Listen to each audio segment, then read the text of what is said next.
Ábrese o acto de investidura como doutor honoris causa do excelentísimo señor don Andrés Suárez Suárez. Rógolle ao secretario xeral da Universidade que vaya na procura do doutorando e o seu padriño.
Magnifique Trecoralias, honorem te, titulum doctoris uius universitatis dominum Andrés Santiago Suárez Suárez, emerita eius, magisterio e opera pro evolutum.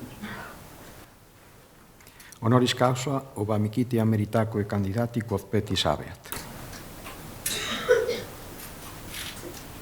Domine per tu. Veniam. Do veniam.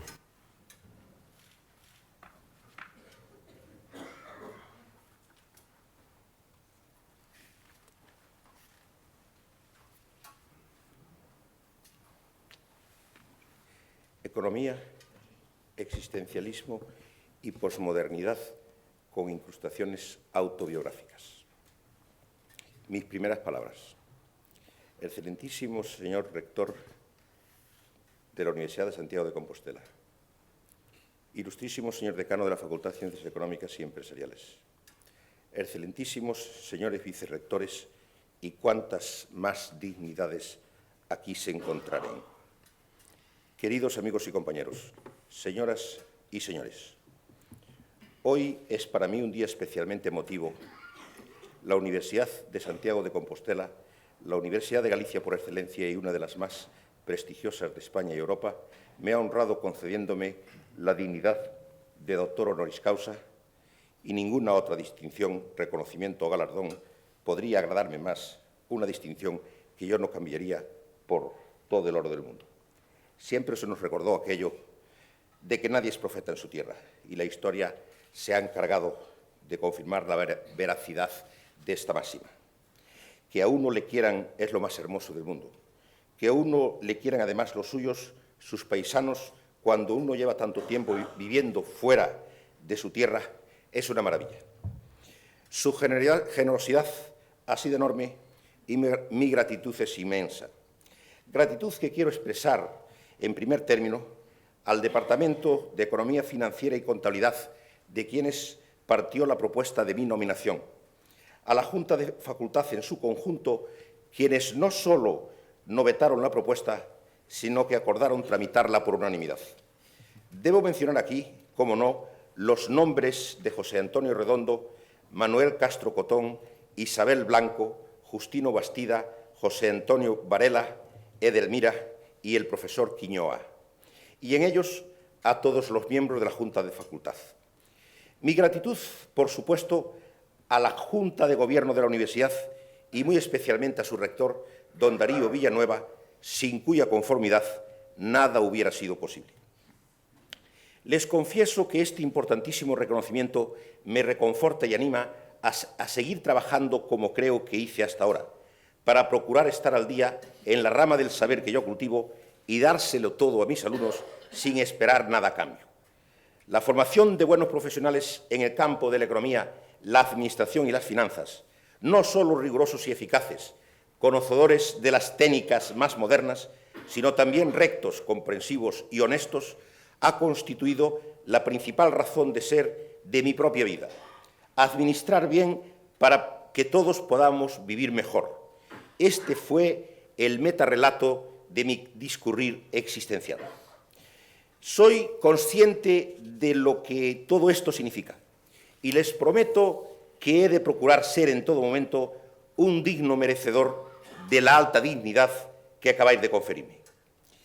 Mil gracias a todos los amigos de esta y otras universidades y ciudades de España, quienes haciendo un alto en su quehacer diario y viniendo desde muy lejos, en muchos casos, han querido estar hoy aquí conmigo.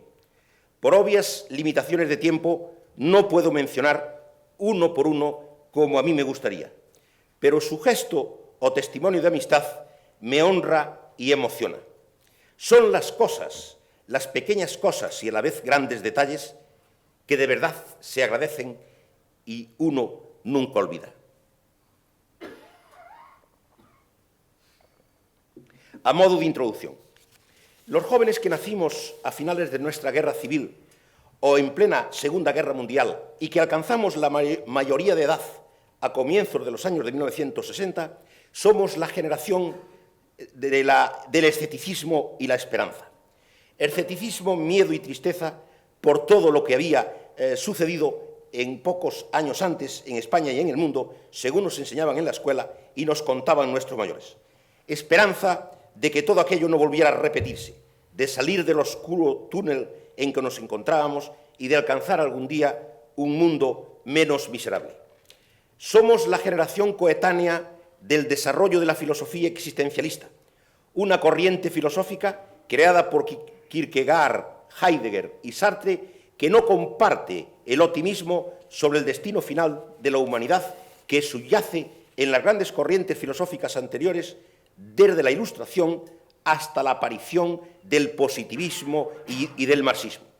El existencialismo puso el acento en el absurdo como componente de la realidad humana. Ese absurdo en el que Jean-Paul Sartre encontró la clave de la existencia, la clave de sus náuseas, de su propia vida. El expresionismo agrupó en Alemania, antes y después de la Primera Guerra Mundial, a un numeroso grupo de pintores que intentaban expresar con sus pinceles el escepticismo y la angustia del hombre contemporáneo. Otto Dix describe en uno de sus grabados una escena callejera que transcurre en Berlín unos años después de la conclusión de dicha gran guerra, en la que el régimen militarista e imperial de Guillermo II había sufrido una humillante derrota. En dicha escena, un perro enclenque levanta la pata y mea a la pata de palo de un mutilado de guerra. Con ella, el expresionista alemán nos viene a indicar lo bajo que había caído el hombre europeo y con él el conjunto del género humano. La arquitectura moderna surge tanto del optimismo tecnológico como de la angustia y la desesperación. Tras la carnicería mecanizada de la Primera Guerra Mundial, el joven arquitecto alemán Walter Gropius fundó en Weimar la Bauhaus, una escuela en la que habrá de inspirarse toda la arquitectura moderna o modernista y con la que entronca la obra de dos geniales artistas, Le Corbusier y Mies van der Rohe. Frente al colapso del nuevo orden social, los arquitectos y artistas de la Bauhaus sueñan con la utopía luminosa de un orden nuevo. El escritor checo de origen judío Franz Kafka, 1883-1924, quien pasó la mayor parte de su vida trabajando como empleado en una compañía de seguros, concibió la existencia humana como un combate perdido de antemano. En su mundo literario priman las situaciones sin salida que se han ganado el calificativo de kafkianas. En esa realidad vital por él concebida, el hombre puede convertirse en un simple escarabajo, Metamorfosis 1912, o ser arrestado sin motivo alguno, El proceso 1921. Mi infancia en Luaña. Corrían los años de 1940. Era una época triste y miserable. Todos los niños teníamos que ir a la escuela del pueblo primero y ayudar a nuestras familias a realizar las labores del campo después. Así y todo, mi infancia en Luaña, término municipal de Brión, partido judicial de Negreira, provincia de La Coruña, fue la cosa más hermosa que pudo haberme sucedido. Tuve la suerte de nacer en el seno de una familia maravillosa, una familia de emigrantes, siempre a caballo entre Galicia y la Argentina y Cuba primero, y Brasil y Venezuela después.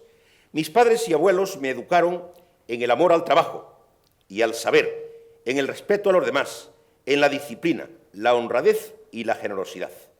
De ellos aprendí todo lo verdaderamente importante. Era una época en la que en Luaña había trasnos, meigas, tesoros escondidos y santos que hacían llover o aplacaban los truenos. Es el mundo fantástico y maravilloso que aparece descrito en el libro de mi autoría, Luaña, mitos, costumes e creencias dunha parroquia galega, Galaxia, Vigo, 1979. En Luaña están también los andurriales en los que moró o raposo Careto, un raposo prieiro e pillabán, campaneiro e sacristán. Se vivía en plena armonía con la naturaleza y en completa dependencia de ella. Todo era paz, felicidad, alegría.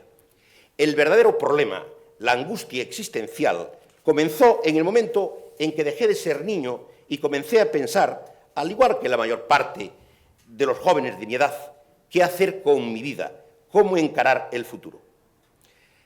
La economía de la alparagata y la fiambrera. La economía en Luaña, por aquella época, era fundamentalmente autárquica y de subsistencia. Toda la actividad económica estaba orientada al autoconsumo y no al intercambio. Se compraba o vendía lo imprescindible. El mercado tenía una función meramente residual. Durante las largas noches de invierno, nuestros padres nos hacían zuecos y nuestras madres cardaban, hilaban y tejían la lana o el lino con el que se hacían nuestros vestidos. Se vivía como se había vivido desde tiempo inmemorial, desde el tiempo de los romanos probablemente. Solo los hijos únicos, vinculeiros, tenían su futuro asegurado, haciéndose cargo de la explotación agraria familiar. Para los demás eran dos las alternativas que se nos presentaban: aprender alguno de los oficios de sastre, zapatero, herrero, cantero, albañil, carpintero o emigrar. Lo del oficio, la verdad es que no animaba demasiado. Los que vivían de él no parecía que fueran muy felices. A trabajar de sol al sol, en alparagatas y con la fiambrera por 6 reales, o sin la fiambrera, pero a trabajar solo por la comida. La otra alternativa era emigrar a algún país de América, con la típica maleta de madera hecha por el carpintero del pueblo, un traje comprado en algún baratillo y el dinero del viaje prestado por algún usurero cuya devolución la aseguraba con la garantía hipotecaria de las fincas del padre o de algún otro familiar que se prestara a ello. Y luego a tomar el Santa María o el Castelo Branco a La Coruña o a Vigo, los populares transatlánticos portugueses que durante tantos años no pararon de transportar emigrantes entre Europa y América. Esta segunda alternativa era la preferida por los jóvenes más audaces y emprendedores, el que más y el que menos soñaba con la aventura americana. Si la aventura salía bien, uno regresaría algunos años después con su ostentoso aiga, su pulserón de oro macizo, su traje de confección con chaleco y su sombrero de ala ancha o el típico pajilla cubano. Y lo que era más importante todavía, el pueblo entero rendido a sus pies y las chicas más guapas del lugar persiguiéndole por doquier. Pero los emigrantes que triunfaban eran los menos. Muchos de ellos ni siquiera habían podido devolver el dinero del viaje. Otros regresaban repatriados por cuenta del Estado español y de muchos otros nunca más se volvía a saber. Mis recuerdos de Santiago. Mi adolescencia transcurrió entre Santiago y La Coruña. En Santiago de Compostela, en la Academia Comercial, preparé por enseñanza libre los estudios de peritaje mercantil, de los que teníamos que examinarnos en la Escuela Superior de Comercio de La Coruña. El director de la Academia Comercial era don Pedro Álvarez, un gran profesor y una gran persona del que aprendí mucho. En La Coruña, en la Escuela Superior de Comercio, cursé, ya por enseñanza oficial, los estudios de profesorado mercantil. En la Academia Comercial coincidí, entre otros compañeros y amigos, con José Gabriel Barreiro Pérez, Juan Piñeiro, Silverio Nieto Otero, Eugenio Estevez y Manuel Villar Pérez. Mis años de La Coruña. En la pensión en la que me hospedaba durante los 3 años que residí en La Coruña, en la Plaza de Lugo, coincidí con un grupo de estudiantes de náutica extraordinariamente agradables y divertidos. 4 eran vascos, 3 asturianos y 2 gallegos, varios de los cuales cantaban y tocaban la guitarra bastante bien. Casi todas las noches, después de cenar, se organizaba un gran zafarrancho. En la misma pensión estaba también Manuel Ortigueira Bouzada, de Alase, Vilagarcía de Arousa, y compañero mío en la escuela. Fue allí en donde se forjó una sincera amistad entre Ortigueira y yo, que proseguirá a lo largo de los años. En La Coruña, en la Escuela Superior de Comercio, conocí y entablé amistad también con Arturo Sampedro, Rogelio Baliño, Emilio Paredes, Juan Quintás y José Luis Méndez. A Félix Doldán y José Ramón Docal también les conocí por aquella época, aunque los dos pertenecían a alguna promoción anterior. De los catedráticos de la Escuela Superior de Comercio de aquella época, guardo un especial recuerdo de don Serafín Vázquez Costa y don Antonio Fernández Montels. Mis años de formación en Madrid. Después de haber concluido los estudios de comercio en La Coruña y merced a las becas concedidas como premio a mis calificaciones, me trasladé a Madrid para proseguir con los de economía. Los de Madrid fueron para mí años decisivos, tanto desde el punto de vista profesional como en el aspecto intelectual y humano, aunque no fueron rosas todas las cosas que me encontré por el camino.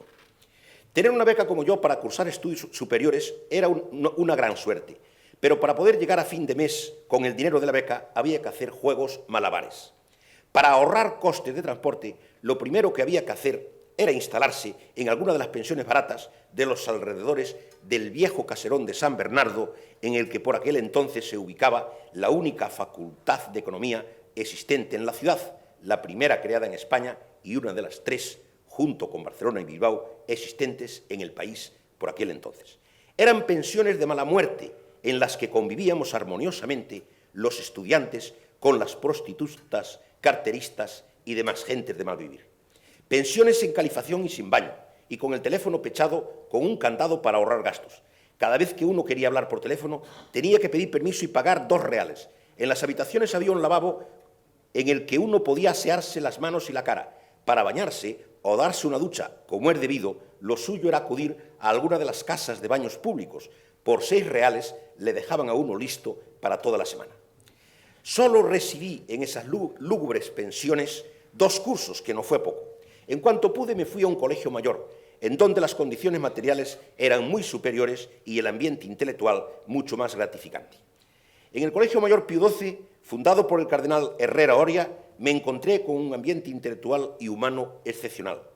Todos los colegiales del Pío XII, además de la correspondiente carrera de origen, teníamos que cursar una segunda carrera por las tardes, la de Ciencias Sociales, en el Instituto Social León XIII. En el León XIII me encontré también con una gente extraordinaria y un claustro de profesores fuera de lo corriente. Allí estaban como profesores Ángel Berna, José María Guís y Joaquín Ruiz Jiménez, don Joaquín, quien nos explicaba, por cierto, una asignatura que versaba sobre la propiedad privada y su función social. La Facultad de Ciencias Económicas de Madrid en los años de 1960. Como estudiante primero y como profesor ayudante encargado de curso y adjunto después en las aulas de la denominada entonces Facultad de Ciencias Políticas, Económicas y Comerciales, pasé toda la década de 1960. Una década verdaderamente sugerente y sorprendente, la década de la confrontación ideológica entre marxistas y no marxistas, socialistas y comunistas, liberales y conservadores. La década en la que el hombre reaparece de nuevo con una inusitada fe en la ciencia y la tecnología, en la razón en suma. Una década en la que una historicidad profunda se había adueñado de todas las ramas del saber y una década, por tanto, de profundas contradicciones. Porque situaba al hombre en la ambigua posición o terrible dilema de sentirse a la vez hacedor de la historia y minúsculo o azoroso corpúsculo que en el proceso de desarrollo histórico global no significaba absolutamente nada, lo cual causó a la juventud universitaria de aquella época bastante angustia y no pocas precipitaciones como los acontecimientos de París de mayo de 1968, que le sumieron a su vez a la juventud europea en una gran decepción o frustración. En la Facultad de Ciencias Políticas, Económicas y Comerciales me encontré con un gran plantel de insignes maestros y doctos profesores de los que aprendí mucho, no solamente en el aspecto científico-técnico, sino también en el plano intelectual y humano. Valentín Andrés Álvarez, José Castañeda, Gloria Begué, José Luis San Pedro, Gonzalo Arnaiz, Ángel Vegas, Carlos Ollero, José María Fernández Pirla, Emilio Figueroa, Ángel Alcaide, Rollo Villanova, Fraga Iribarne, César Albiñana, Rodrigo Uría, Sancho Seral, Fuentes Quintana, Salvador Lizarrague, Velarde, Manuel Varela Parache, Gonzalo Anes, Ángel Rojo y Pedro Bartz, entre otros. De todos ellos hay dos a los que en estos momentos quiero y debo dedicar un especial recuerdo y expresarles una vez más mi gratitud. Me refiero a don José María Fernández Pirla y a don Gonzalo Arnaiz Bellando, dos eminentes catedráticos y para mí queridísimos maestros. Me propuse buscar a los grandes maestros y los encontré. No creo que pudiera existir en el mundo un centro de enseñanza superior que contara con un plantel de profesores de semejante talla intelectual y humana como el que había en la facultad de aquel entonces con la que yo me encontré. El primer decano de la Facultad de Ciencias Económicas de Madrid fue Fernando María Castilla, al que le sucederían otros relevantes profesores de la facultad, hasta llegar a la etapa de Carlos Berzosa y Teresa López, la actual decana, la primera mujer en ocupar este cargo, por cierto. Todos ellos han desempeñado el cargo con gran dignidad en circunstancias especialmente conflictivas por razones obvias en numerosas ocasiones. Sobre todo durante la década de 1960 y los primeros años de 1970. Conocí personalmente a casi todos ellos y todos me han distinguido con su amistad. De todos ellos puedo decir que fueron y siguen siendo los que aún viven unos verdaderos señores. Carlos Berzosa Alonso Martínez fue elegido democráticamente para un primer mandato en 1984 y reelegido sucesivamente hasta 1998. Además de gran decano, es un excelente compañero. Supo gobernar la facultad con una gran inteligencia durante una larga etapa especialmente complicada, la etapa que precedió y sobre todo siguió a la LRU, la Ley de Reforma Universitaria, la ley universitaria que hizo buenas a todas las anteriores, lo cual constituye un récord digno, merecedor de salir en el Guinness.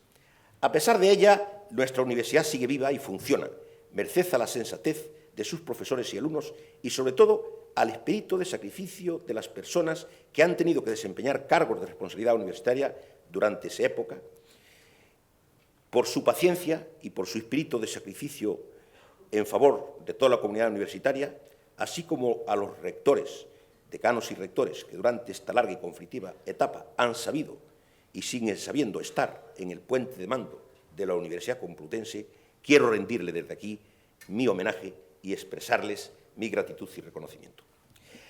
Durante los años de 1960, España era de hecho y de derecho una dictadura, pero en el interior de la Facultad de Ciencias Políticas y Económicas había tanto más libertad que en un ágora ateniense en tiempo de Pericles. Se podía hablar de todo, criticar a todo y leer cualquier libro, incluso los que teóricamente estaban prohibidos, como eran la mayoría de los publicados en el Ruedo Ibérico de París. Lo que no toleraba don Camilo Alonso Vega, a la sazón ministro de la Gobernación, eran las manifestaciones callejeras en la Gran Vía, la ciudad universitaria o cualquier otra plaza pública. Lo mismo que en la facultad sucedía en la mayoría de los colegios mayores, el Ateneo, el Café Gijón, etc. Eran todos ellos interesantísimos foros de discusión intelectual y verdaderos oasis de libertad. La intervención estatal en la economía y la planificación económica estaban de moda en los años de 1960. Fueron los años en que en España comenzaba a fraguar, a tomar cuerpo el estado de bienestar. A los más progresistas, la planificación económica española, diseñada a imagen y semejanza del primer Plan Monet francés, 1947-1952, les parecía demasiado light, poco intervencionista. Los planes quinquenales rusos, el modelo soviético en definitiva, constituía para muchos la única referencia válida, el verdadero camino a seguir y el más directo para alcanzar el paraíso socialista. El último y definitivo estadio en el proceso de evolución de la humanidad al que inexorablemente habría de conducir el desarrollo histórico del sistema capitalista o de una economía de mercado debido a sus propias contradicciones internas, según prescribía el denominado socialismo científico descubierto por Karl Marx en la década en el siglo XIX y perfeccionado por una legión de discípulos, seguidores y exégetas, entre los cuales se encontraban en los años de 1960 eminentes economistas esparcidos por los países más desarrollados del planeta. El pensamiento económico dominante en la década de 1960, incluso en los países capitalistas o de economía de mercado, el denominado mundo occidental, era de signo claramente intervencionista. Las ideas del gran economista británico John Maynard Keynes, 1883-1946, expuestas sobre todo en su principal obra, Teoría General de la Ocupación, el Interés y el Dinero, 1936, tenían entonces plena vigencia. Sus ideas eran aceptadas en las aulas de la facultad casi como dogma de fe. Estábamos todavía en la era de la economía por el lado de la demanda. Las ideas de Keynes no agradaban demasiado, sin embargo, a los economistas marxistas, ni a las distintas agrupaciones estudiantiles de la izquierda revolucionaria. Eran vistas por ellos como un parche o componenda con las que lo único que se conseguía era prolongar la agonía del capitalismo. Los que por exigencias del programa de la asignatura teníamos que explicar la empresa y el mercado durante los últimos años de la década de 1960, en el contexto de un sistema de economía mixta, por supuesto, no las veíamos y deseábamos. Casi teníamos que entrar en el aula provistos de armadura y casco y espada, como los guerreros medievales. El mercado era considerado como el gran leviatán, el causante de todos los males que le habían sucedido a la humanidad hasta entonces, que había que hacer desaparecer como fuera, y los empresarios como los grandes expoliadores del sistema. Los jóvenes universitarios de aquella época consideraban a los empresarios como unos seres siniestros que llenaban sus bolsillos a expensas de los demás. Decir que el objetivo fundamental de la empresa capitalista era el consistente en la maximización del beneficio o lucro era considerado por los estudiantes de aquella época casi como delictivo, y los profesores que osaban decirlo como unos carcas reaccionarios. Recuerdo que en el año de 1968 vino a verme un grupo de estudiantes con el delegado de curso a la cabeza para expresarme su preocupación por el hecho de que yo le explicara fundamentalmente en clase el funcionamiento de la empresa capitalista y no la empresa socialista, la que de verdad le interesaba a ellos, dada la inminencia de la extensión del sistema comunista a todo el planeta. Conseguí tranquilizarles un poco diciéndoles dos cosas. Primero, que la implantación del régimen comunista en los países de Occidente a mí no me parecía tan inminente como ellos se creían. Y segundo, que lo dicho para la empresa capitalista era válido en un 90% para la empresa socialista, que en lugar de maximizar beneficios habría que minimizar costes y que todo lo demás sería más o menos igual. Que después de las ideas liberalizadoras de Epstein Lieberman, profesor de la Universidad de Yarkov, y de otros eminentes economistas rusos entre 1962 y 1964, inspiradores de la gran reforma económica llevada a cabo por Nikita Khrushchev en 1965, el beneficio empresarial como criterio norma de rentabilidad, si bien muy limitado y controlado, era admitido en la propia Unión Soviética. Que tranquilos, que si el advenimiento del comunismo fuera tan inminente como ellos se creían, yo les prometía que en un cursillo de 1 o 2 semanas les pondría al día. Así y todo, para calmar los ánimos de la masa estudiantil enfurecida con la empresa capitalista, me vi obligado a incluir en el programa varias lecciones sobre el funcionamiento de la empresa en la Unión Soviética, lecciones que tuvieron una muy buena acogida entre los estudiantes y me sirvieron a mí para que mis alumnos me respetaran. Los estudiantes liberales, que lo sabía, se agazapaban entre la gran masa estudiantil y no se atrevían ni a hablar. y los estudiantes de derechas, simplemente por confesar que lo eran, corrían el riesgo de ser linchados.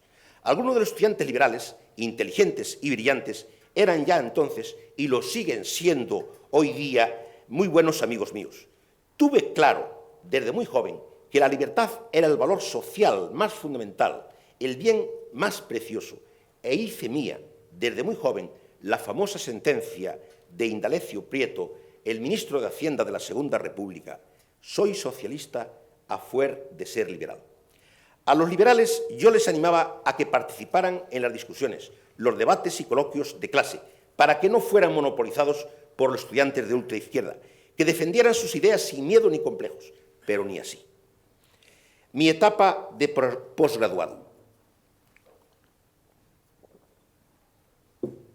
Desde que terminé mis estudios de licenciatura en 1964 hasta que gané por oposición la cátedra de Universidad en 1970, mientras hacía los estudios, el doctorado y me curtía en la carrera académica dando clases en la facultad como profesor ayudante primero, encargado de curso y adjunto después, así como en el ICAD, CEU y donde uno podía para poder ganar el dinero necesario con el que poder vivir dignamente o cuando menos sobrevivir, residí en el Colegio Mayor de Postgraduados Menéndez Pelayo y en la Residencia Universitaria de Postgraduados San Alberto Magno.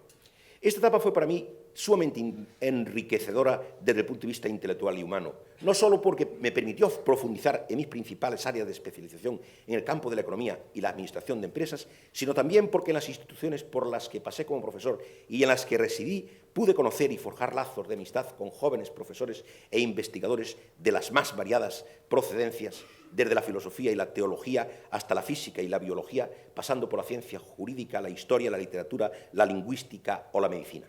Jóvenes investigadores, profesores y opositores que en su mayor parte son hoy día, o lo fueron ya, personalidades relevantes en el mundo de la ciencia, la cultura, la administración pública, la empresa privada o la política. Galicia en el corazón. Nadie deja la tierra en que nació por gusto. Yo me fui a Madrid porque en aquel entonces no había en Galicia los estudios que yo quería hacer. Pero todo gallego que sale de su tierra sueña con volver a ella algún día. Tenemos los gallegos fama de ser gente seria, honrados, trabajadores. Se nos acepta y respeta en todas partes. Y además, cuando estamos fuera de nuestra tierra, somos los gallegos muy solidarios y nos echamos una mano los unos a los otros siempre que podemos. Desde que llegué a Madrid en 1960 y hasta que me fui de catedrático a Málaga en 1970, me encontré y hice amigo de gallegos de todos los colores, con José Ventura Feijó, Alfonso Vázquez Bamonde, Álvaro Porto da Pena, Francisco García Picher, Luis Blanco Vila y Luis Carrera Pásaro. Me encontré en el Mayor Pío XII. Los hermanos Moralejo Álvarez, José Luis y Juan José, Carlos Núñez, Vittorio Magariños, Nicolás García Soto y Alfredo de Año estaban en el Colegio Mayor Menéndez Pelayo, a la sazón dirigido por otro ilustre gallego, don Luis Sánchez Arguindey Pimentel. Al llegar a la facultad me hice enseguida amigo de Senén Castro Peña y Trinta. Algunos años después me encontré también en la facultad Antonio López Díaz y José Luis Méndez, con quienes más tarde coincidí en la Residencia Universitaria de Postgraduados San Alberto Magno. Fue por aquel entonces cuando conocí también y me hice amigo de González de Páramo, José Terceiro, Manuel Blanco Losada, Feliciano Barrera Fernández, Álvaro Rodríguez Bereijo, Ferreiro Lapazza y María Belina Besteiro. En San Alberto Magno estaban también Carlos Roura Roig, Luciano Vázquez Guillén, Benito Raimundo, Gerardo Burgos, Eduardo Abril y los hermanos Cal Pardo, Francisco y Enrique. A través de Luciano Vázquez Guillén me hice amigo de sus hermanos Argimiro y Antonio. Unos días antes de presentarme a la oposición convocada para cubrir 2 cátedras de mi especialidad en las universidades de Granada, Facultad de Económicas de Málaga y Valencia, la primera vez que me presentaba yo a una cosa de semejante calibre, vino a verme a Madrid don Luis Suárez Llanos, el decano de la Facultad de Ciencias Económicas de la Universidad de Santiago de Compostela, recién creada, para ofrecerme la posibilidad de dotar una cátedra de mi especialidad en su facultad para que yo me fuera allí. Posibilidad que me reiteró 1 año y medio más tarde don Bernardo Pena, Trapero, el siguiente decano de dicha facultad. A los dos les dije lo mismo, que no, que muchas gracias, que estaba pendiente de que me dotaran una cátedra en Madrid, en donde yo había echado ya muchas raíces, y que no valía la pena complicar más las cosas. A ambos les dije también que mi paso por cualquier universidad fuera de Madrid, que no fuera Santiago, sería transitorio, que si la promesa que se me había hecho en la Universidad Complutense no se cumplía, me iría a Santiago definitivamente. Mis amigos de la Complutense cumplieron su palabra y mi venida a Santiago se frustró. He de decir, sin embargo, que el ofrecimiento que me hicieron don Luis Suárez Llanos y don Bernardo Pena Trapero lo agradecí infinitamente y lo agradeceré mientras viva. Estando ya de catedrático en Madrid, en la Universidad Complutense, me llamaron por teléfono de la Facultad de Económicas de Santiago Bernardo Pena y Juan Quintás. Me pedían para el curso 1974-75 algún profesor solvente de economía de la empresa, porque para impartir las enseñanzas de ciencias empresariales recién implantadas carecían de profesores suficientes. Les recomendé a don Camilo Prado Freire y a don Luis Tomás Díaz de Castro, quienes habían sido alumnos míos en Málaga, jóvenes doctores en economía, que se encontraban haciendo estudios postdoctorales en la UCLA, la Universidad de California en Los Ángeles, becados por la Fundación Fulbright. Era lo mejor que podía ofrecerles yo en aquel momento y así fue. La labor realizada por estos dos jóvenes profesores, sobre todo por Camilo Prado, que fue quien más tiempo permaneció en Santiago, a la vista está de todos, de lo que me alegro enormemente, como es lógico. Mi paso por Málaga. En la Facultad de Ciencias Económicas de Málaga estuve 4 años, desde 1969 a 1973. El primero como catedrático interino de Economía de la Empresa y los 3 últimos como catedrático titular de dicha disciplina, siendo además decano de la facultad durante los dos últimos años. La de Málaga constituyó para mí una valiosa e enriquecedora experiencia. Los 2 primeros años residí en el Colegio Mayor Javier, que los jesuitas tenían en El Palo, y allí me hice mucha buena amistad con muchos estudiantes. En el claustro de la facultad coincidí con Alfonso García Barbancho, Ramón Tamames, Antonio Santillana, José Llané, José Ortiz Díaz, Juan Díaz Nicolás, Carrera Bazán, Juan del Pino y Eduardo Polo, entre otros ilustres profesores. En mis frecuentes viajes en avión a Madrid, entre Madrid y Málaga, solía coincidir con Ramón Tamames, miembro del clandestino y todavía ilegal Partido Comunista. Su compañía era siempre muy agradable, culto, inteligente, brillante, creativo y en modo alguno sectario. Además de un prestigioso economista e insigne catedrático de estructura económica, Ramón Tamames representaba por aquella época la estética de la izquierda española. Estando en Málaga, conocí y me enamoré de mi esposa Marilloyi, y en Málaga nació nuestra hija Inés. Pablo nació ya en Madrid, de nuevo en Madrid. En octubre de 1973 me reincorporé de nuevo a la Facultad de Ciencias Económicas y Empresariales de la Universidad Complutense, a la Cátedra de Economía Financiera, a la que accedí en virtud de un concurso de méritos cometido académico que he desempeñado hasta la fecha y en el cual sigo. Durante los 9 años y medio que fui consejero de cuentas del Tribunal del Arte del Reino, pasé a la situación administrativa de excelencia especial o de servicios especiales, como se denominó más tarde. En esa fecha, en 1973, se desencadenó la crisis de la energía y las materias primas. La denominada crisis de los 70 se encontraba en su punto álgido. Las recetas de tipo keynesiano se mostraron inadecuadas para superar los grandes desequilibrios económicos, paro, inflación, déficit exterior, etcétera, causados por la nueva crisis, y ello hizo renacer la denominada economía por el lado de la oferta. En la década de 1970 fue una década en la que sucedieron muchas cosas dentro y fuera de nuestras fronteras. La interrupción por la fuerza de las armas del régimen democrático en Chile y la muerte violenta de su presidente Salvador Allende. La transición democrática en España y la aprobación en referéndum de la Constitución de 1978. En 1973 publicaron Fisher Black y Myron Scholes el artículo en el que presentaron su célebre forma para la valoración de opciones, la ecuación diferencial que revolucionó el mundo financiero. La planificación económica estatal, casi un mito en los círculos académicos, entra en crisis a mediados de 1970 y es arrinconada casi por completo en la década de 1980. El fracaso de la planificación económica al estilo soviético se había hecho ya patente en la década de 1960. El mercado vuelve a situarse en el centro del universo. Al final de la década de 1980, en 1989, tiene lugar la caída del muro de Berlín. La era de la globalización. El fenómeno de la globalización es reducido con frecuencia a su dimensión comercial, pero lo verdaderamente nuevo no es tanto la intensificación de los intercambios comerciales y su generalización a un mayor número de países, como el incremento de la movilidad internacional de los factores productivos y no solo del capital, sino también del trabajo. El impacto sobre el mercado de trabajo es demoledor. En los países industrializados, la inmigración debilita el poder de negociación de los asalariados sobre sus patronos. La deslocalización, esto es, el desmantelamiento de las fábricas y su relocalización en países en los que las condiciones de mercado de trabajo son más favorables para los empresarios, aumenta el paro en los países industrializados. La simple amenaza de deslocalización es suficiente para forzar una reducción de los salarios o la degradación de sus condiciones de empleo. La globalización obliga a competir directo e indirectamente a los asalariados del mundo entero y provoca un alineamiento a la baja de las condiciones de trabajo. Después de la caída del muro de Berlín en 1989, la economía de mercado se impone en todos los países, incluido la China comunista. El número de países miembros de la Organización Mundial del Comercio, OMC, no hace sino aumentar. A sus puertas llaman no solo los nuevos países industrializados, sino también los países en vías de desarrollo. Las empresas multinacionales o transnacionales son el gran motor de la globalización. Las 200 primeras empresas multinacionales son grandes conglomerados cuyas actividades productivas planetarias cubren sin discriminación los sectores primario, secundario y terciario. El volumen de ventas o cifra de negocios de cualquiera de las grandes compañías transnacionales es superior a la renta nacional de muchos o de la mayoría de los países miembros de Naciones Unidas. Un puñado de grandes empresas dominan el comercio mundial de los productos básicos. Ahora, cuando las oficinas de planificación económica de los Estados nacionales parecen haber tirado la toalla, los planificadores estratégicos de las grandes multinacionales les han tomado el relevo. Alguien tiene que hacerlo. Como dijo Stefan Heimer en 1960, la empresa multinacional es el vehículo utilizado para organizar la colusión a nivel mundial, un arma nueva en el arsenal de la rivalidad competitiva. Dos son los pilares sobre los que se sustenta el funcionamiento económico actual de la humanidad en su devenir hacia la sociedad global: libre comercio y derechos humanos. Dos pilares antitéticos que precisan de un tercero que actúe de árbitro o moderador de los conflictos que irán emergiendo cada vez con mayor violencia a medida que aquellos se vayan llenando de contenido.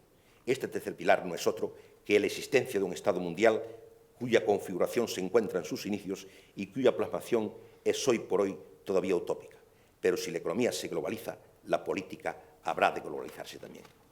A modo de conclusión,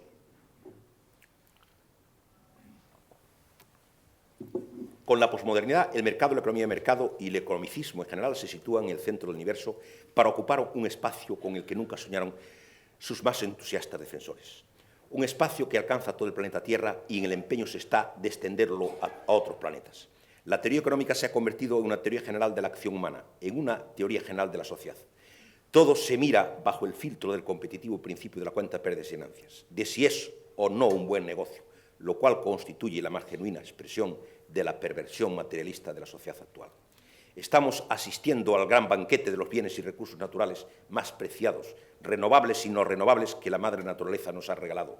Se contamina y destruye el medio ambiente en el que el hombre ha surgido como especie viviente. Se está viviendo el presente de la manera más descarada y absoluta, como si el pasado no existiera y el futuro no importara. Derradeiras palabras. Saín da casa de onde nacín, unha casa de labradores de Luaña, un día de outubro do ano de 1953, cando aínda era un neno. Meus pais querían que estudara un pouco de cálculo mercantil e contabilidade antes de que tivera que emigrar para Cuba, Argentina ou Venezuela, como fixeran todos os meus antergos. Lémbrome que saímos da casa de noite con a luz de carburo acesa para coller o castromillo das 8 que baixaba de Muros Noia e chegaba a Santiago sobre as 9 da mañán. Atravesamos mestas fragas de carballos, piñeiros e castiñeiros polo carreiro do Regueiro dos Vellos, duns 5 kilómetros de longo que levaba de Loaña a Urdilde. Había que facelo a pé, de cabalo ou en carro de bois, non había outra maneira. Naqueles tempos non había en Luaña nin coches nin estradas. As casas non tiñan o servicio máis elementais. Eran os tempos nos que aínda se dormía en colchón de follato, sobre dun sobrado de madeira que servía de teito ás cortes das vacas, ao mesmo tempo que as vacas quentaban os dormitorios. As terras labrábanse aínda co arado román. 2 ou 3 anos antes chegara ás casas da miña aldea, Goiáns, a auga correnta máis a luz eléctrica, mais todo elo foi feito co traballo e o diñeiro dos propios veciños, sin ningunha axuda de fora. Hoxe en día a comarca na que eu nacín, mesmamente que a maior parte das terras de Galicia, está completamente descoñecida. E non falemos da Galicia urbán, onde o progreso foi aínda máis extraordinario. Na miña comarca, penso que algo semellante sucede noutras moitas zonas de Galicia, non hai casa que non teña 1 ou 2 cuartos de baño, 1 ou 2 televisores, teléfono, frigorífico, ordenador vencellado a internet, máquinas e aparellos para os labores agrogandeiros de toda clase. Os galegos somos xentes tenaces, traballadores, amigos de tera, forradores, arriscados, educados na moral do esforzo, acostumados a gañar o pan de cada día co suor da testa e a arrancar das entrañas da terra ou do mar toda a mantenza que fose mester. Mais o milagre económico do campo galego a punto está de virse abaixo. Pintan bastos para a Galicia campesiña e mariñeira. Temos que reconocer, e isto é unha boa cousa, que Galicia está a punto de transformarse nun país urbán e industrial. Teño a certidume de que un dos máis grandes desafíos para Galicia de hoxe en día é, penso eu, salvar o campo, xunto co fomento do desenrolo das industrias agrogandeiras. O precio de venda da maior parte dos froitos do campo non cubren costes. Na miña zona, a Vivarra do Baixo Tambre, a maior parte dos labradores se aguintaron a toalla e venderon a cota do leite, as vacas e todo o que poidaron. Cada vez son menos os labradores que limpan de mato e touzo os montes para fuxir do fogo. A maior parte das casas das aldeas están baldeiras ou desmoroadas no chan.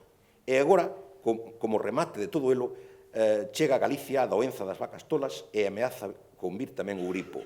Dúas inquedanzas a engadir a outras moitas. Os novos non queren as leiras. Xornaleiros tampouco hai, e os que quedan cobran en ouro. Todos os traballos ten que facerse con máquinas. Cando non hai que mercar unha nova máquina, hai que amañar a outra. Total, que a maioría dos labradores, os poucos que xa quedan, non lles dá o muiño por ferros. Se non deixas as leiras, non che quero. É unha frase que adoitan decirlle as raparigas novas aos mozos labradores que aínda quedan, que soen ser os labradores máis ricos que se resisten a abandonar o xeito de vida da súa familia. Ante a ameaza de quedarse solteiros, deixano todo. E o fillo vinculeiro a buscar traballo de camarero, albañil, mecánico ou do que sexa, ou no mar, na mentras os pais e, sobre todo, os avós fican a chorar na casa. O conto non che é unha broma, para que depois digan que as mulleres non ten poder. Coido que os concellos poden, e de feito están a facer cousas de moito proveito para a Galicia campesiña. Pero para facer fronte a un desafío de semellante envergamento, os concellos falla contar coa axuda de todas as administracións, as deputacións, a Xunta, Madrid e Bruselas. Existen tamén programas comunitarios de parellos ou obxectivos dos que se poda sacar moito froito se se saben aproveitar ben. Non nos podemos esquecer do campo, aunque somente sexa por razóns ecolóxicas. Hai que reter a xente ali como sexa, poñendo ao seu dispor unhas condicións axeitadas para levar unha vida digna. Ademais, a longo prazo, ben seguro que han de vivir mellor na aldea que pedindo esmola na cidade. O panorama do mar non é mellor que o do campo. Pola competencia das flotas de outros países, xa case non queda peixe no mar. Nos cultivos mariñeiros, eu penso que pode estar o porvir do peixe en Galicia. Galicia, mariñeira e campesiña, non morras, Galicia miña, e se tes que morrer, non morras sin min, pois aínda que me fun, volvín. E nada máis, señoras e señores, graciñas, moitas gracias. Como decimos aquí, Dios vos lo pague a todos. Esto es todo.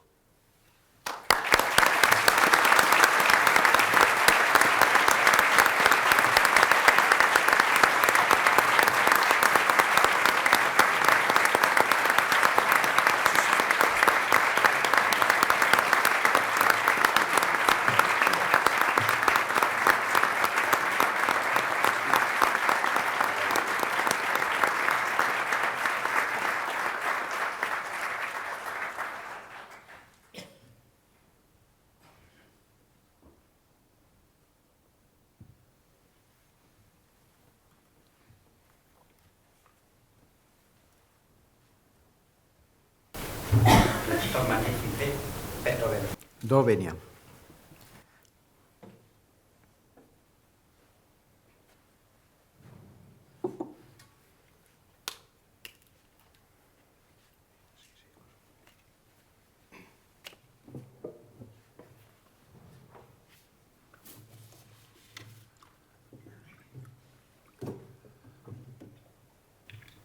Excelentísimo y magnífico señor rector, excelentísimas e ilustrísimas autoridades, queridos compañeros, doctores y profesores miembros de la universidad, señoras y señores. Para los que hemos dedicado gran parte de nuestra vida a la universidad, existen momentos inolvidables que sin duda compensan el enorme sacrificio necesario para desarrollar con dignidad la labor que la universidad nos tiene encomendada. Hoy estamos en uno de esos momentos. Nuestra universidad concede a uno de sus más egregios representantes su más alta distinción por los méritos acumulados a lo largo de una trayectoria ejemplar. Al inicio de este acto he dicho, sus méritos, su magisterio y sus obras hablan por él. Todos los que estamos aquí presentes somos conscientes de que es así. Poder apadrinar al profesor Andrés Santiago Suárez Suárez es un privilegio que, evidentemente, debo compartir con el Departamento de Economía Financiera y Contabilidad, que tanto hizo, con tanto entusiasmo lo apoyó, con la Facultad de Económicas de la Universidad de Santiago, que lo refrendó unánimemente, por supuesto que a la Junta de Gobierno, que lo suscribió, y así como agradecer al rector Darío Villanueva su colaboración y consideraciones con este acto tan importante para nuestra facultad. Conviene recordar en este punto, y aquí están muchos testigos, de la estrecha colaboración del profesor Suárez hace ya más de 30 años en las primeras etapas de los estudios de economía en Santiago. Primero, como asesor en la configuración de las disciplinas de economía de la empresa y, más tarde, su continua colaboración en tesis doctorales, seminarios, conferencias y, sobre todo, su permanente magisterio. El profesor Andrés Santiago Suárez Suárez nace el 6 de octubre de 1939 en Loaña, parroquia de Brión, y comienza sus primeros estudios de economía en la Academia Comercial, situada en la Plaza Cervantes, y en la que don Pedro Álvarez iniciaba en los estudios mercantiles a los jóvenes composteláneos interesados por hacer carrera en la banca o el comercio. Don Pedro Álvarez, hombre de talla excepcional y gran pedagogo, supo apreciar las cualidades extraordinarias del que sería, en su larga vida docente, uno de sus alumnos predilectos. Sus sabios consejos y estímulos contribuyeron, sin duda, a orientarlo a metas más ambiciosas de las que estaba en un principio predestinado. Estudia profesorado mercantil en la Escuela de Comercio de La Coruña, en la que todavía hoy se le recuerda como uno de los alumnos más brillantes que pasaron por sus aulas, y en 1960 se traslada a Madrid e inicia los estudios de Economía en la Facultad de Ciencias Económicas y Comerciales, que finaliza en 1964 en las especialidades de Economía General y Economía de la Empresa, en las que obtiene el grado de la media de sobresaliente. Obtiene el grado de doctor en 1969, obteniendo la calificación de sobresaliente cum laude y premio extraordinario. Su carrera docente se inicia en la Facultad de Ciencias Económicas de la Universidad Complutense en 1964 como profesor ayudante de Economía y Teoría de la Contabilidad, pasando a ocupar la plaza de profesor adjunto de Economía de la Empresa hacia el año 1970. Obtiene la plaza de catedrático de Economía de la Empresa en la Facultad de Ciencias Económicas de Málaga con el número 1, ocupándola de 1970 a 73 y asumiendo el decanato durante el bienio 1971-1973. De su estancia en Málaga surge su primera jornada de discípulos, entre los que cabría destacar al profesor doctor don Manuel Ortigueira Bouzada, al profesor doctor Luis Tomás Díez de Castro y al profesor doctor Camilo Prado Freire, persona clave en la configuración de los estudios empresariales en nuestra comunidad autónoma. Accede en 1973 a la Cátedra de Economía de la Empresa de la Universidad Complutense, pasando a ser catedrático de Economía Financiera de la misma universidad desde 1984 hasta la actualidad. Su labor docente se ha venido compartiendo con su aportación a instituciones de gran prestigio como son, como profesor principal de Economía de la Empresa en el Centro de Estudios Empresariales CEU, profesor principal en el Instituto Católico de Dirección de Empresas ICADE, profesor principal y director del área del Colegio Universitario de Estudios Financieros, CUNEF, profesor y director del Departamento de Economía de la Empresa y Contabilidad de la Universidad Nacional de Educación a Distancia, coordinación del área de Finanzas del Centro de Estudios Superiores Sociales y Jurídicos Ramón Carande de Vicálvaro.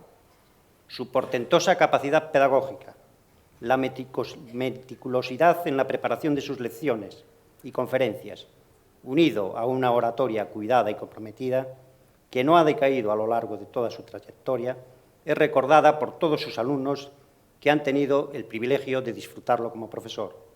Su actividad docente ha ido unida siempre a su actividad investigadora, como lo demuestran sus numerosas publicaciones y sus numerosas becas de investigación, muchas de ellas del Ministerio de Educación y Ciencia, la beca de estudios en España para la Fundación Juan Mars, ha estado como investigador asociado honorario en el Departamento de Economía por la División de Graduados de la Universidad de California, Berkeley, invitado por la Universidad de Miami para formar parte del grupo de expertos en economía, leyes y finanzas de los Estados Unidos por iniciativa de la Cámara China de Promoción del Comercio Internacional, ha sido profesor visitante de la prestigiosa escuela Graduate School of Business de la Universidad de Harvard para desarrollar una investigación sobre Public Utilities y ha sido becado, entre otras muchas becas que ha disfrutado, de la Fundación Ford. En cuanto a sus contribuciones científicas, sería excesivamente prolijo e incompatible con la necesaria brevedad de este acto presentar las innumerables aportaciones del profesor Suárez a la ciencia económica. Estos días se publica su libro número 21, lo que, unido a sus más de 60 artículos científicos y sin contar sus innumerables prólogos, artículos periodísticos y conferencias, serían merecedoras, para hacerle justicia, más que de una laudatio, de una tesis doctoral sobre su pensamiento. Por ello, permítaseme esbozar una breve pincelada sobre su extraordinaria labor científica. Su trabajo, orientado inicialmente al campo de la investigación operativa, supone un avance considerable en la sistematización y simplificación de metodologías matemáticas que, por su complejidad, carecían de los referentes económicos precisos para su aplicación al mundo de la empresa. De esta etapa podemos destacar la formulación de un modelo de programación de inversiones en términos de programación lineal, la demostración de los teoremas fundamentales de la dualidad en programación lineal, que él denomina de la coincidencia, la complementariedad y la correspondencia, y lo enfoca de manera distinta, como se venía haciendo con anterioridad, con mayor sencillez y sin falta de rigor científico, la propuesta de un método de asignación de recursos que el autor denomina de los orígenes y de los destinos, a partir del modelo de transporte formulado en su día, en 1941, por Gisco, la contribución al estudio de la localización de plantas industriales y establecimientos comerciales y propuesta de un nuevo método para determinar la localización óptima de la unidad económica de producción, la demostración matemática del principio de localización óptima según la mediana en espacios unidimensionales. Recordar también que fue el primer economista que aplicó al caso español la tesis de Gibrat o ley del efecto proporcional, según la cual el crecimiento de las empresas es un mero proceso estocástico. La conclusión principal es que para el periodo estudiado la empresa se ha comportado según dicha ley. Su contribución al campo de las finanzas tiene una labor extraordinaria. Estamos ante el primer autor que aporta una visión global del enfoque financiero de la empresa. En este sentido, su obra, Decisiones óptimas de inversión y financiación en la empresa, la primera edición en 1976 y la 18ª edición en 1996, con 1000 páginas de contenido, sienta las bases de la disciplina y al mismo tiempo constituye uno de los referentes en los que se han formado a lo largo de los 25 últimos años todas las promociones de economistas de nuestras universidades, no solo en España, sino también en Hispanoamérica, en la que constituye un clásico. El Suárez, tal como se le conoce en el ámbito universitario actual, es comparable a lo que en su día significó en la formación de las primeras promociones de economistas en España, el Castañeda, el Rojo, el Fuentes Quintana, el Tamames, el Fernández Pirla, entre otros. En la obra del autor aporta una nueva teoría de la empresa, a la que denomina teoría financiera, dos maneras diferentes de contemplar el fenómeno microeconómico, la óptica neoclásica y la perspectiva financiera, dos enfoques que encuentran su referente en el ámbito macroeconómico, en los cruces de Marshall y Fraser, respectivamente. El profesor Suárez concibe a la empresa y el fenómeno económico en general de singular manera. Frente a la teoría económica neoclásica, que identifica a la empresa desde el lado productivo como un mecanismo de transformación de materias primas o productos terminados, el profesor Suárez concibe a la empresa desde el lado financiero como un mecanismo de transformación de ahorro en capital productivo. Desde el punto de vista de la fenomenología económico-financiera, define a la empresa como una asociación en el tiempo de proyectos de inversión y financiación.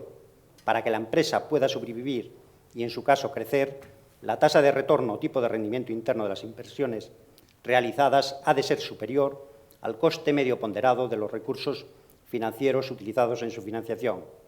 En el descubrimiento de las oportunidades de inversión, cuya rentabilidad supere el coste de capital utilizado en su financiación, radica la esencia de la función empresarial.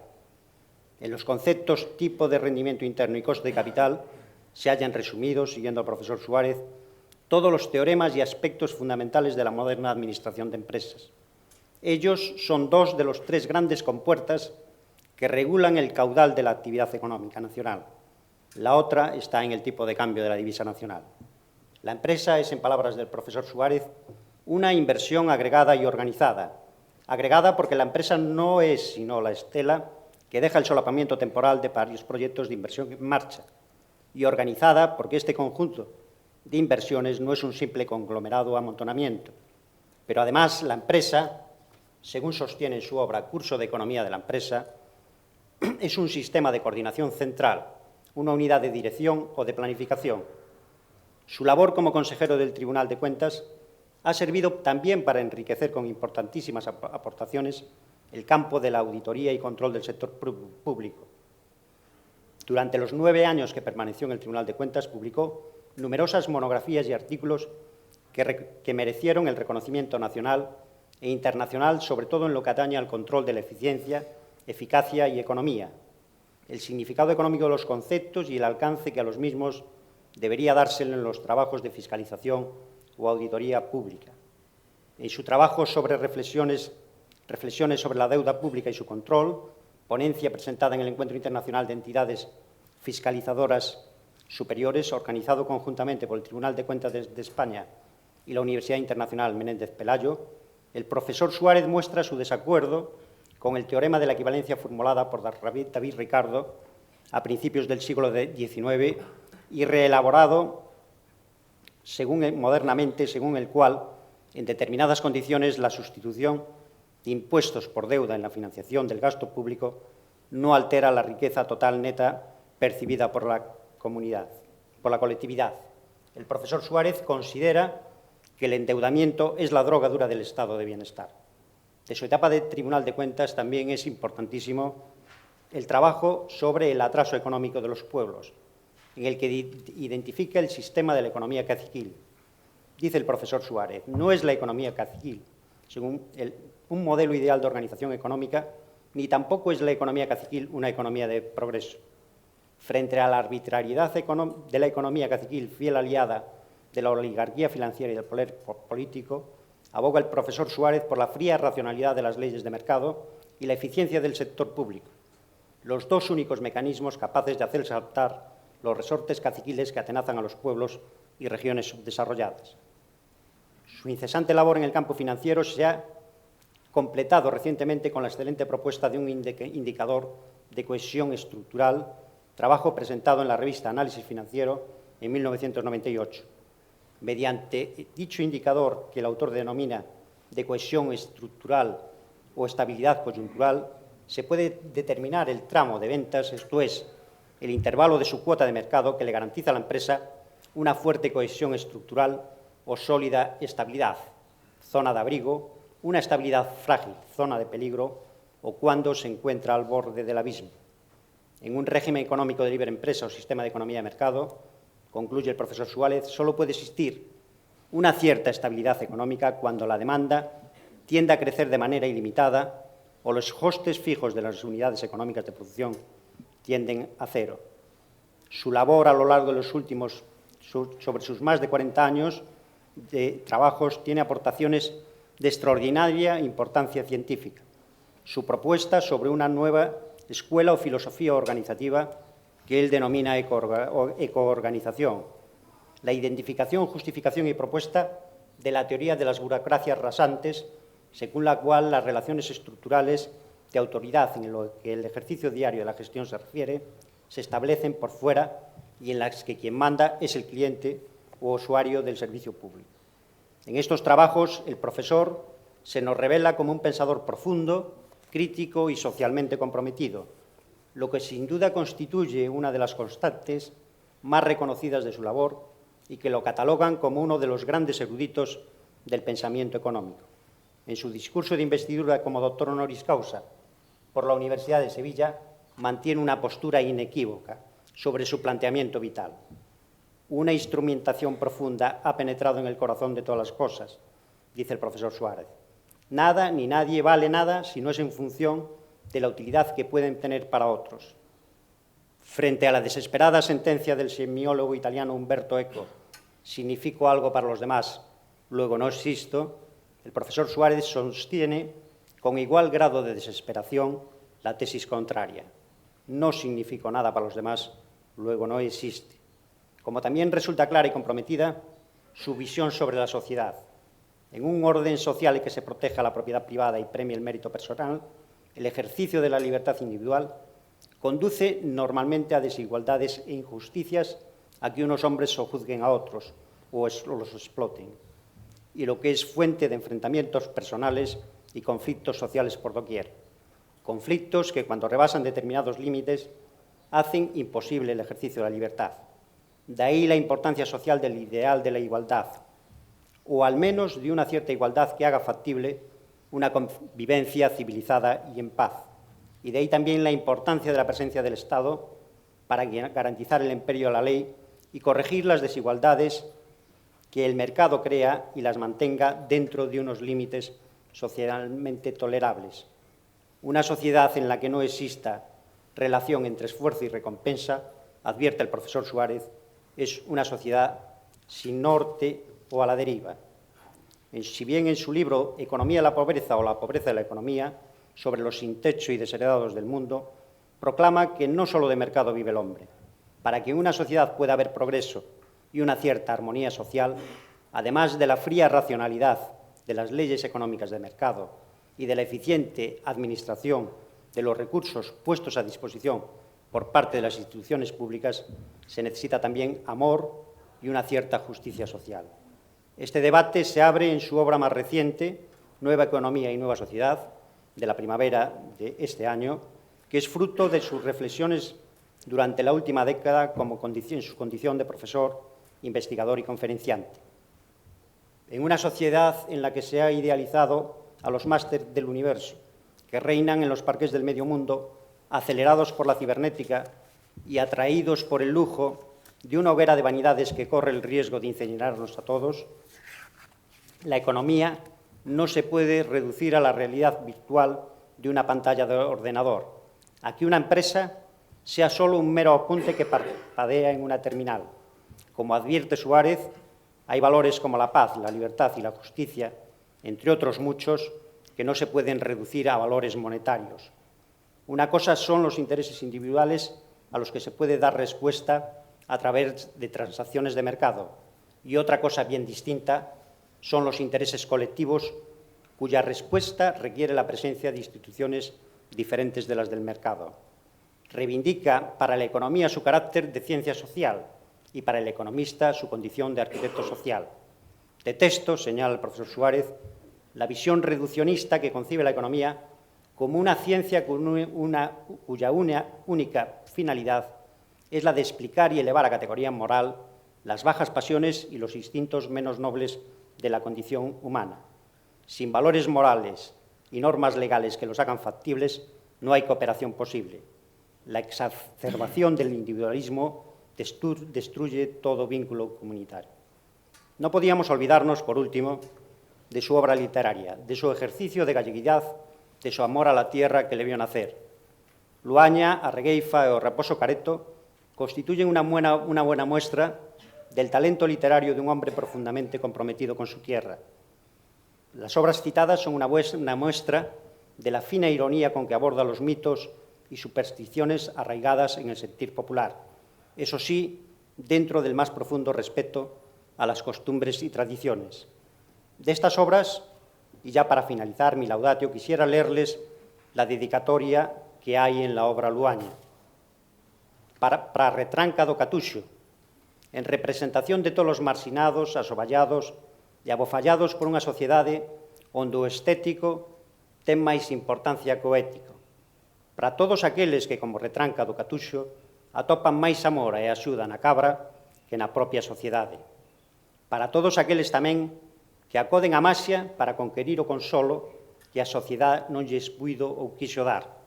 A natura humán é así de variada e contradictoria. Vostede, profesor Suárez, que naceu nun lugar privilexiado, gobernado polo influxo da lúa, sabe ben de seu poder máxico, que fai que baixo súa luz todos os homes, como os gatos, sexamos pardos, sin distingos sociales nin estéticos, nin de ningún outro tipo. Luz que fai aguzar o inxenio e os sentidos. Luz, baixo a cal, son posibles as máis fermosas utopías, entre elas que se nos apareza a Santa Compaña ou que sigamos creendo nunha sociedade máis xusta, sin marxinados nin asoballados como a retranca de Catuxe. Por iso quedo pedirlle aos deses, especialmente a Tot, Dios luar exicio, encargado da escritura do cálculo do tempo, que sea xeneroso e nos permita gozar do privilexio de seu magisterio varios centos de lúas máis, por suposto que mirando para Luaña. Moitas gracias.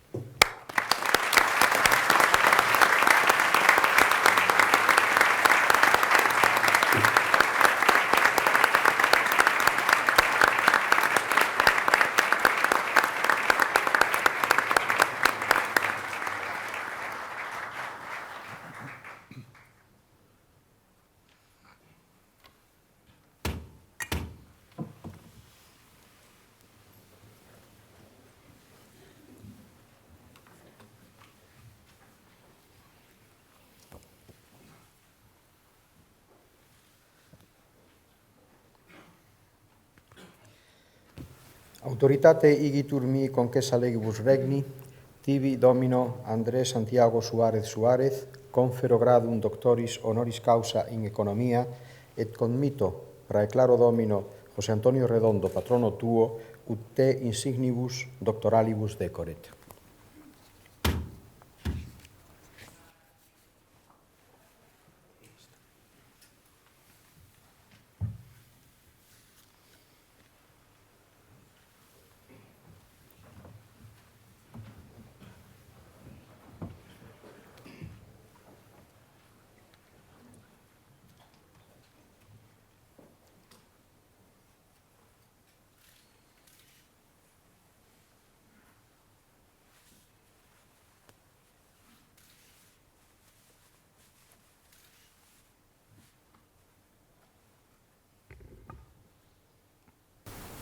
Cape Ilian colate tibi dignitatis ornamenta e quicilla instituto maiorem portendam intelligito.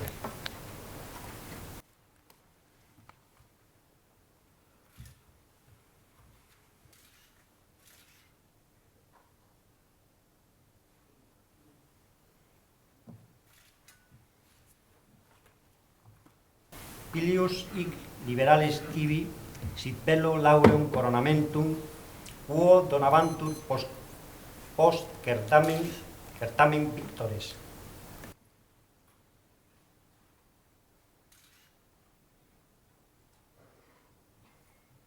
Illut animo tecum reputa, nihil exe litteris, et doctrina prestantius, nihil sapientia nobilius, eius rei causa aureum annullum, quo olim primores in res publica insigniebantur, tibi defendere concedimus.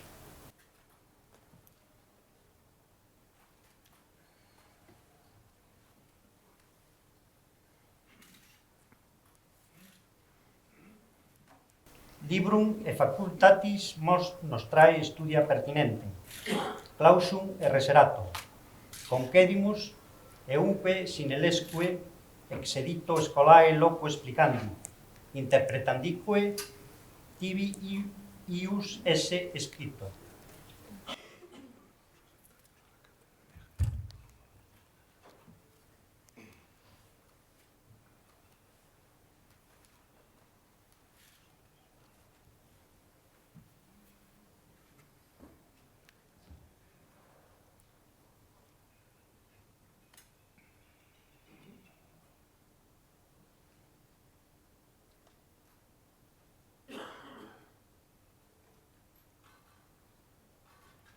Quanto pervero de adepta a te dignitate totius academici coetus nomine gratulemus, noster tibi testetur amplexo.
Attendito giuramento.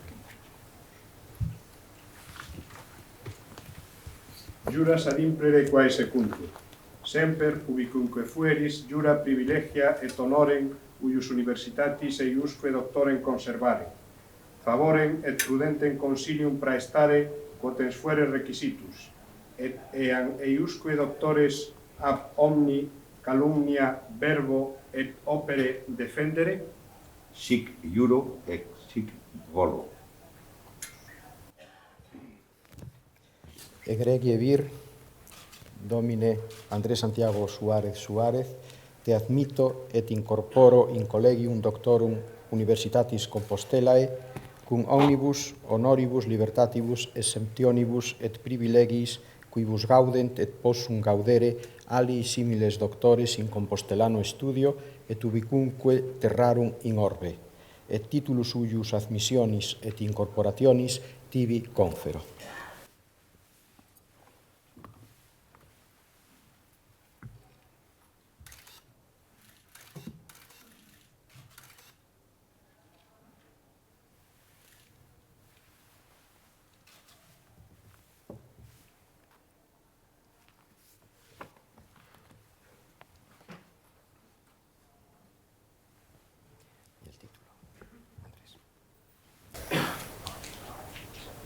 Et ego tibi omnibusque doctoribus gratias quam pluimas liventissime hago.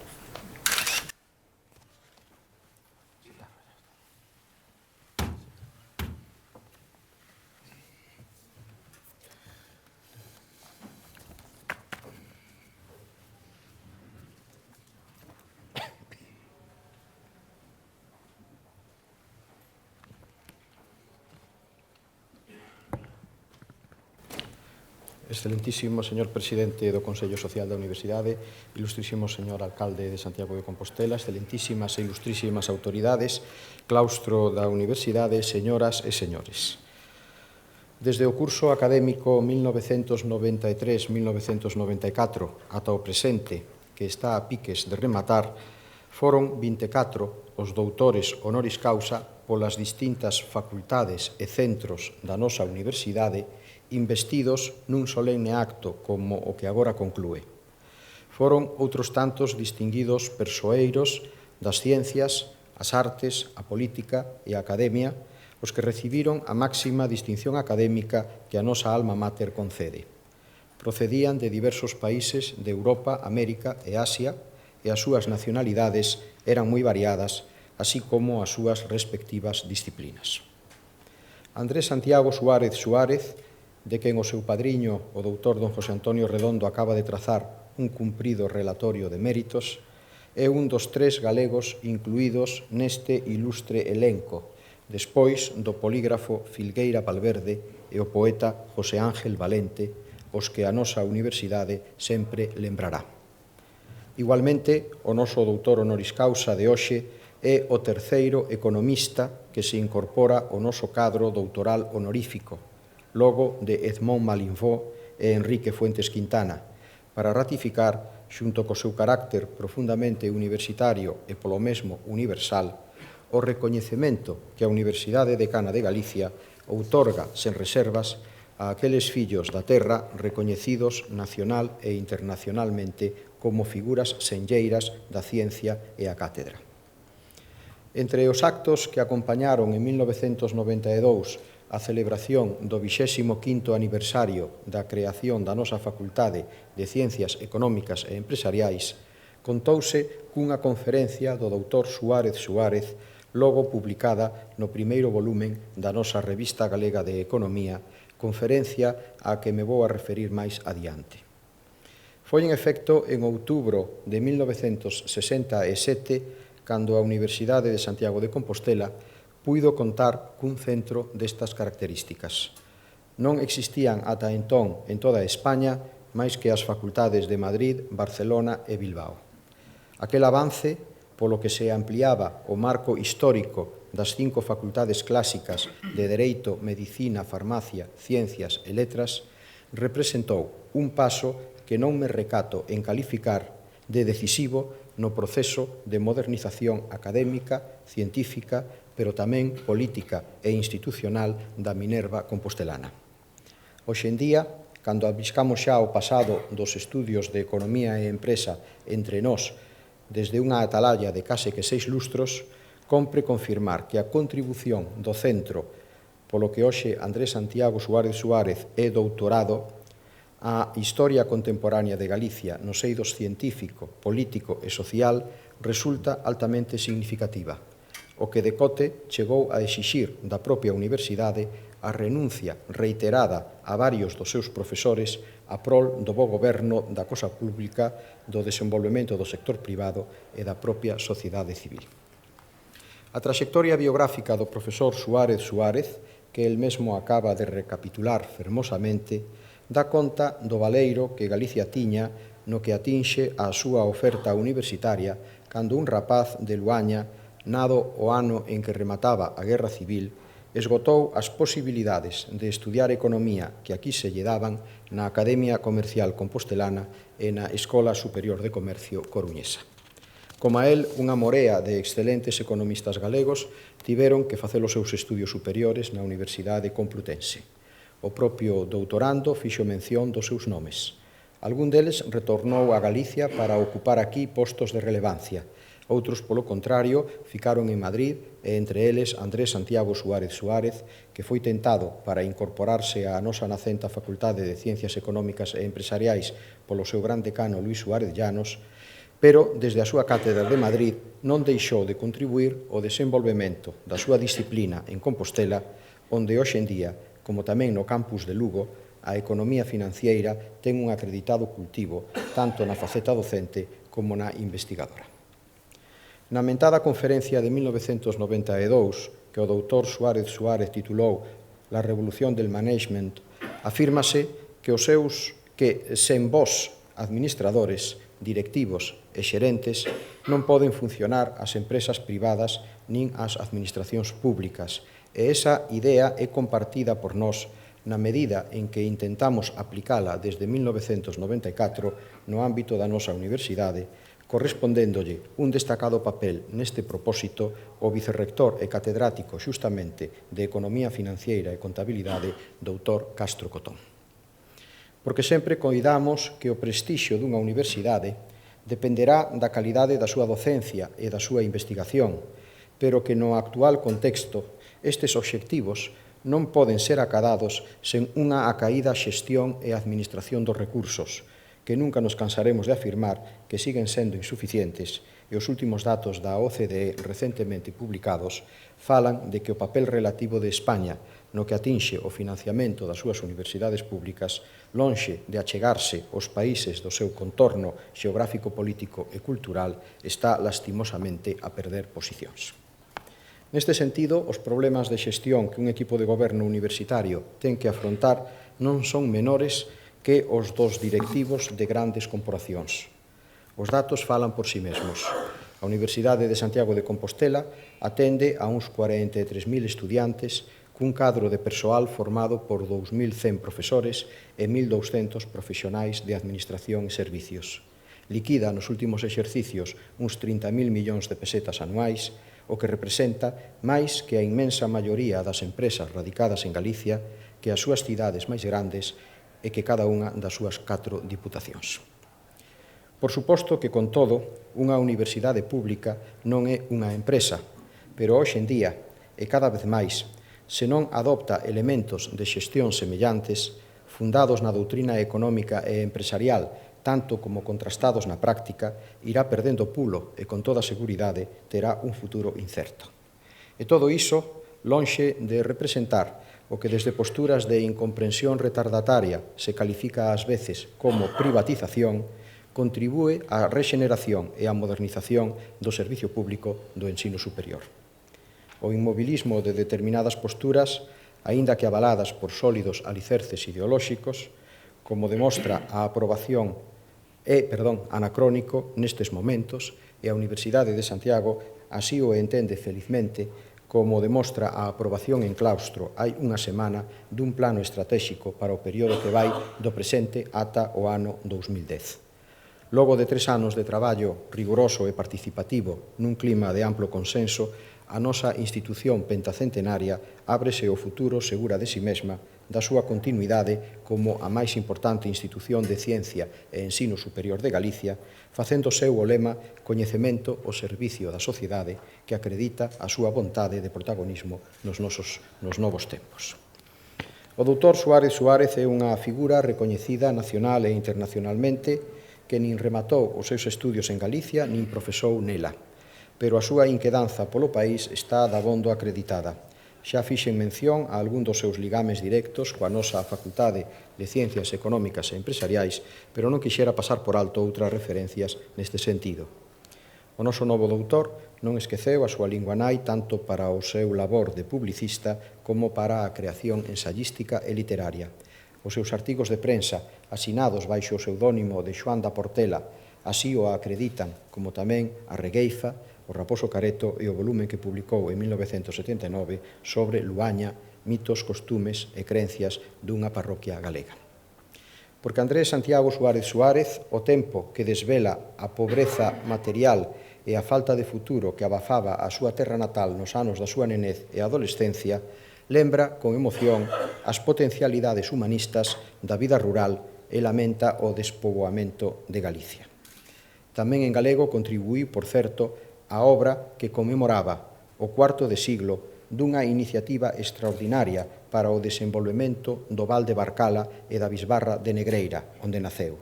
Refírome á cooperativa ferraxeira de Negreira que dirixe o presidente do Consello Social da Universidade de Santiago de Compostela, don Xesús García Calvo.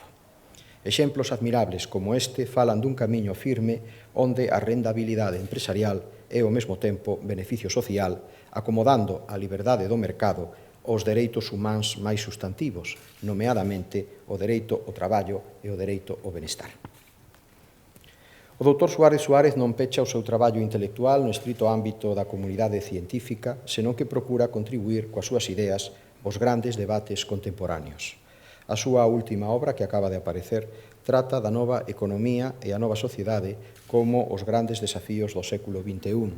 E ali atoparase a súa postura verbo da globalización, que non é apocalíptica, pero tampouco inxenuamente encomiástica. O reto está, unha vez máis, en casar as novas posibilidades e tendencias coas demandas humanísticas invariables, os dereitos das persoas e a xustiza distributiva. Entre a bibliografía do noso doutor hai un libro, tan breve como intenso, que fala da autenticidade dese talante humanista. Trátase de Economía de la pobreza ou la pobreza de la economía, publicado hai 4 anos, que ten como protagonistas os senteito e deserdados do mundo. O profesor Suárez Suárez mostra nestas páxinas un coñecemento directo das condicións misérrimas dos pobres de solemnidade, que poden chegar a 3 millóns de persoas soamente na Unión Europea e 100.000 en Nova York. Dalgún deles proporciona referencias concretas, verbo das causas da súa marxinalidade, e en moitos cúmprese o desastroso exilio do campo á cidade para atopar nela aínda un destino peor. A súa denuncia é nidia, non soamente de mercado vive a humanidade e a nova sociedade competitiva está a provocar previsiblemente moreas de desertores da nova orde económica. O político e económico irlandés Edmund Burke, que viviu outro final de século, no seu caso o XVIII, escribía nas súas Reflections on the Revolution in France: a idade da cabalería xa pasou. Venceron os sofistas, os economistas e os calculadores, e a gloria de Europa extinguiuse xa para sempre. Está definitivamente acuñada a expresión médico-humanista para se referir a unha caste destes profesionais onde a competencia científica e clínica vai acompañada da amplitude dos seus coñecementos e da súa curiosidade intelectual. Estes médicos humanistas, como era o noso Novoa Santos e o é Domingo García Sabel, proxectan sobre a persoa todos os seus saberes, cunha ambición de totalidade comprensiva realmente admirable. Pois ben, pese o dicterio desacougante de Edmund Burke, tamén existen economistas humanistas. En grande medida o foi un contemporáneo seu, de Burke, o ilustrado Gaspar Melchor de Jovellanos, que pasou longos meses de reflexión en Muros cando a ocupación francesa de Asturias interrompeu a súa travesía mariña ao regreso das Cortes de Cádiz. Paréceme claro que esa é a mesma estirpe do noso novo doutor, o profesor Andrés Santiago Suárez Suárez, que hoxe se incorpora con todo mérito ao noso claustro de honra. Moitas gracias pola súa atención, señoras e señores.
Levántase a sesión, rogolle ao secretario xeral organiza a procesión académica.